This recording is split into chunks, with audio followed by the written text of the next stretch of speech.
Sudarshan TV recipes ప్రేక్షకులకు నమస్కారం. ఈరోజు నేను మెంతికూర పప్పు, చిన్నగా ఉంటాయి కదా మెంతి ఆకులు, అవి చిన్నగా ఉంటాయి కదా, ఆ చిన్న మెంతికూర పప్పు తయారు చేయటం చూపెడుతున్నాను. దానికి కావాల్సిన పదార్థాలు: 2 కట్టలు మెంతికూర, 2 కట్టలు ఈ సైజులోవి 2 మెంతికూర కట్టలు, ఒక హాఫ్ కప్పు కందిపప్పు, చింతపండు నిమ్మకాయ కన్నా కొంచెం చిన్నది, చిన్న నిమ్మకాయ అంత సైజు చింతపండు నానబెట్టి పెట్టుకోవాలి. తాలింపు సామాను: ఒక 10 మెంతి గింజలు, 1/2 స్పూన్ ఆవాలు, కొంచెం మినపప్పు, కొంచెం శనగపప్పు, ఒక ఎండుమిరపకాయ, జీలకర్ర కొంచెం, ఒక 1/2 స్పూన్ జీలకర్ర, పసుపు, కరివేపాకు, ఇంగువ సరిపడా ఇంగువ, రుచికి సరిపడా ఉప్పు, 2 పచ్చిమిరపకాయలు, తాలింపు వేయించడానికి నూనె కావాలి. ముందుగా మనం ఈ మెంతి కట్టలని మనం కాడలు కట్ చేసుకోవాలి. వీటిని రూట్స్తో సహా తీస్తారు వాళ్ళు, అమ్మేటి వాళ్ళు రూట్స్తో సహా తీస్తారు కాబట్టి మనం ఈ రూట్స్ కట్ చేసుకోవాలి.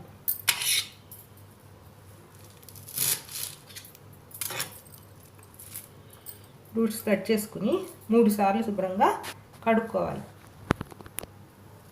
ఇది చాలా త్వరగా పాడైపోతుంది. మనం ఇది కొన్న వెంటనే వండేసుకోవాలి. ఈరోజు కొంటే రేపైనా వండేసుకోవాలి కంపల్సరీగా, లేకపోతే ఉట్టిగా పాడైపోతుంది. ఫ్రిడ్జ్లో పెట్టినా కూడా పాడైపోతుంది.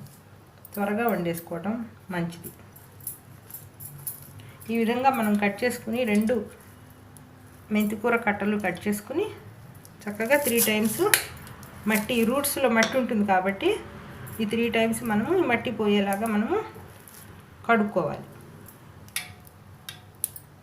చూసుకోవాలి ఏమన్నా పురుగులు అవి ఏమైనా ఉన్నాయేమో ఒకసారి చూసుకోవాలి. చూసుకుని మనం దీన్ని 3 సార్లు కడుక్కోవాలి.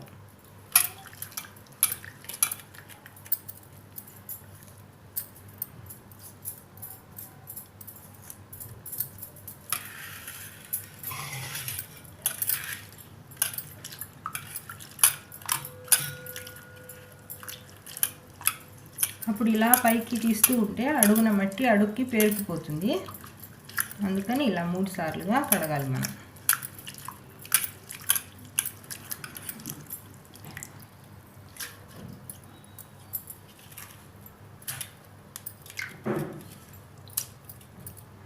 అప్పుడు దీంట్లో ఉన్న మట్టి అంతా అడుక్కి దిగిపోతుంది.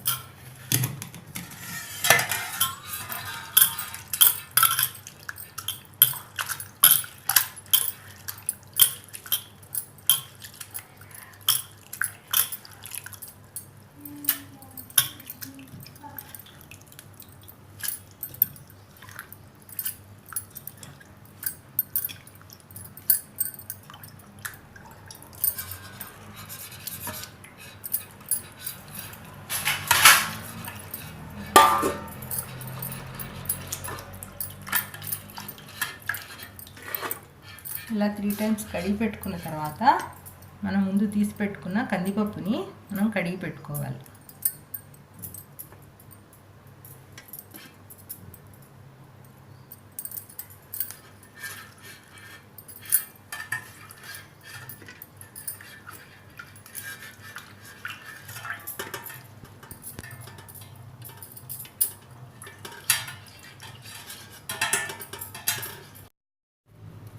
హాఫ్ కప్పు కందిపప్పు తీసుకున్నాం కదా, ఈ హాఫ్ కప్పు కందిపప్పుని మనం కడిగి పెట్టుకుందాం.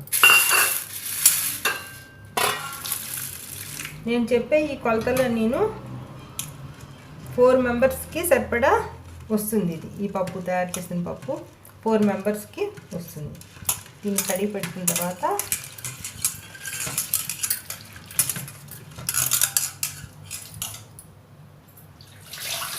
ఒక 2 టైమ్స్ కడిగి పెట్టుకుని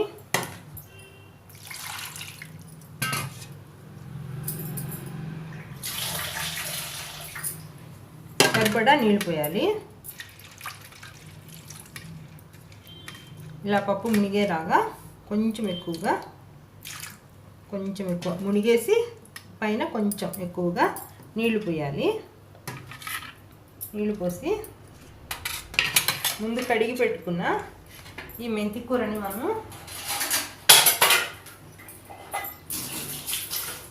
మెంతి కూర కడిగి పెట్టుకున్నాం కదా, ఈ మెంతి కూరని మనం కోద్దాం.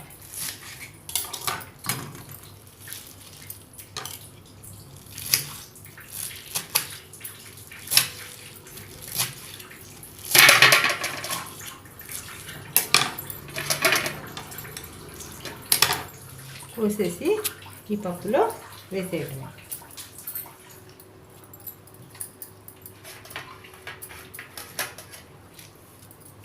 పప్పులో వేసేసి ఆ మెంతి కూడా ఈ 2 పచ్చిమిరపకాయలు కూడా కడిగి పెట్టుకున్నాను. ఈ 2 పచ్చిమిరపకాయలు కూడా దీంట్లో పెట్టేసేయాలి. తర్వాత దీన్ని మనం ఈ లోపల మనం చింతపండును కూడా నానబెట్టి ఉంచుకోవాలి.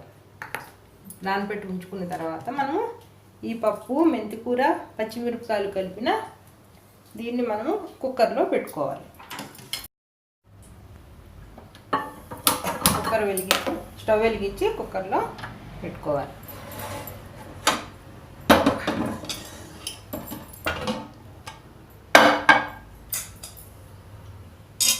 ఒక 4 విజిల్స్ వచ్చే వరకు ఉంచుకోవాలి. తర్వాత మనం తాలింపు వేసుకుని చింతపండు పిండి ఈ ఉడికిన తర్వాత దాన్ని కొంచెం మెదిపేసేసి తాలింపులో కలిపేసుకుని ఒక 5 మినిట్స్ ఉంచేసుకోవాలి. ఉప్పు, పసుపు, కరివేపాకు, ఇంగువ అన్నీ వేసేసుకుని ఉంచుకోవాలి. ఇప్పుడు 4 విజిల్స్ వచ్చే వరకు మనము ఉంచుకుందాం. స్టవ్ మీద 4 విజిల్స్ వచ్చే వరకు ఉంచుకుని తర్వాత స్టవ్ ఆఫ్ చేసి తాలింపు వేసి ఇంకా అది 4 విజిల్స్ వచ్చేసినాయి. ఇంకా తీసేసుకుందాము.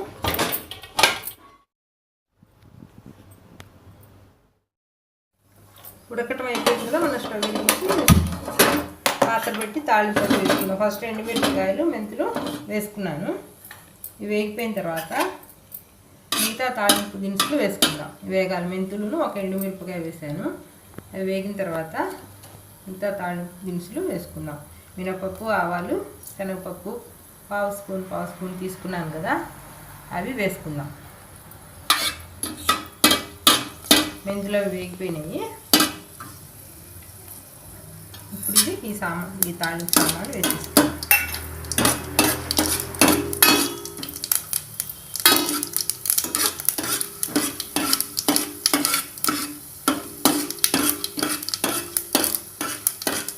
ఇది వేగటం అయిపోయినాక లాస్ట్లో జీలకర్ర వేద్దాం. జీలకర్ర, ఇంగువ వేద్దాం. స్టవ్ ఆఫ్ చేసి జీలకర్ర వేగిపోయింది. తాలింపు, జీలకర్ర, కొంచెం ఇంగువ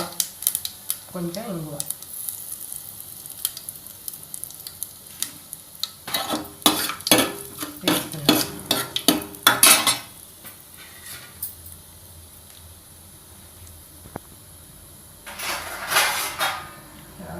తర్వాత కరివేపాకు కూడా వేద్దాం.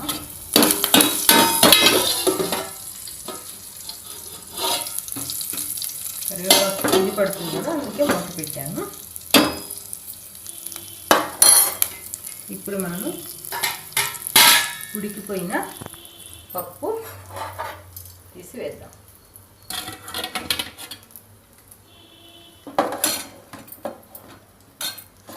దీన్ని పచ్చిమిరపకాయలు వేసుకున్నాం కదా, ఈ పచ్చిమిరపకాయలు కొంచెం మనం మెదుపుకుందాం. లేకపోతే దీంట్లోకి కారం పట్టదు. మెదిపితే కారం చక్కగా పడుతుంది. ఈ పప్పుకి కారం పట్టుకుంటుంది. పచ్చిమిరపకాయలు మెదపాలి. ఇంకా కావాలి అంటే ఇంకొక పచ్చిమిరపకాయ అలా వాళ్ళ ఇష్టాల ప్రకారం, ఎవరి ఇష్టం ప్రకారం వాళ్ళు కారం ఎక్కువ కావాలంటే ఇంకొక మిరపకాయ కూడా వేసుకోవచ్చు. ఈ మెంతి కూరను కూడా చక్కగా మెదుపుకోవాలి.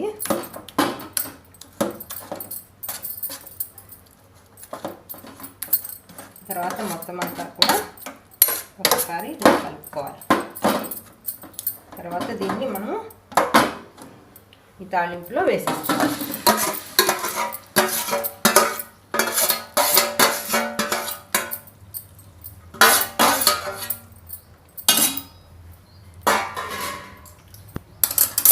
మళ్ళీ స్టవ్ వెలిగించాము.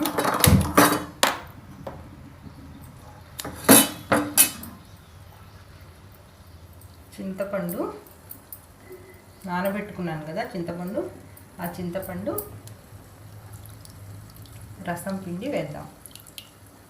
కంపల్సరీగా ఈ చిన్న మెంతి కూరకు కంపల్సరీగా మనం చింతపండు వేయాలి. ఎందుకంటే ఈ మెంతి కూర చిరు చేదుగా ఉంటుంది, అంటే కొంచెం చేదుగా ఉంటుంది. కాబట్టి మనం కంపల్సరీగా చింతపండు వేయాలి.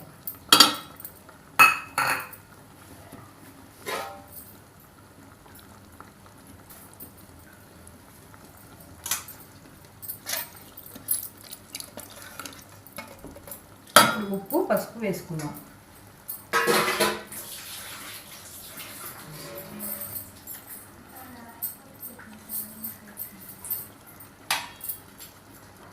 పసుపు, చిటికెడు పసుపు,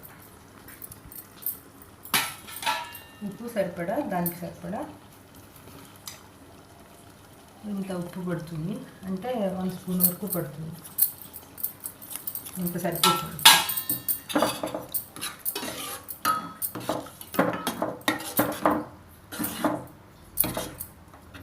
కొంచెం నీళ్లు కావాలంటే కొంచెం నీళ్లు కూడా పోసుకోవచ్చు. ఒక 5 మినిట్స్ అయిపోయిన తర్వాత ఆఫ్ చేసుకోవాలి. కొంచెం మరుగుతుంది, 5 మినిట్స్ కొంచెం మరగాలి. ఇంకా కొంచెం నీళ్లు పోస్తున్నాను.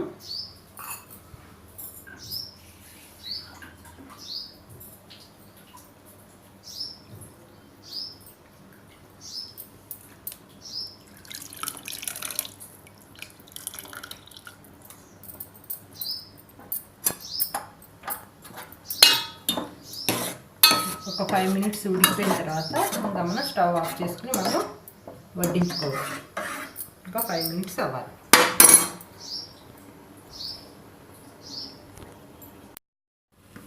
ఇంకా 5 మినిట్స్ అయిపోయింది, ఇంకా ఉడికిపోయింది. ఇంకా మనం స్టవ్ ఆఫ్ చేసేసుకొని ఇంకా మనం సర్వ్ చేసుకోవడం. ఇంకా ఉడికిపోయింది కదా, స్టవ్ ఆఫ్ చేసుకొని మనం సర్వ్ చేసుకోవచ్చు. ఇది రైస్కి బాగుంటుంది, రైస్లోకి బాగుంటుంది, చపాతీలోకి కూడా బాగుంటుంది. ఆకుకూర కాబట్టి ఆరోగ్యానికి కూడా చాలా మంచిది. ఆకుకూర కాబట్టి ఆరోగ్యానికి కూడా ఇది చాలా మంచిది. ఈ విధానం మీరు కూడా ట్రై చేయండి. నచ్చినట్లయితే లైక్ చేయండి, మీ ఫ్రెండ్స్కి షేర్ చేయండి. మా సుదర్శన్ టీవీ యూట్యూబ్ ఛానల్కి సబ్స్క్రైబ్ చేయండి. Thank you for watching.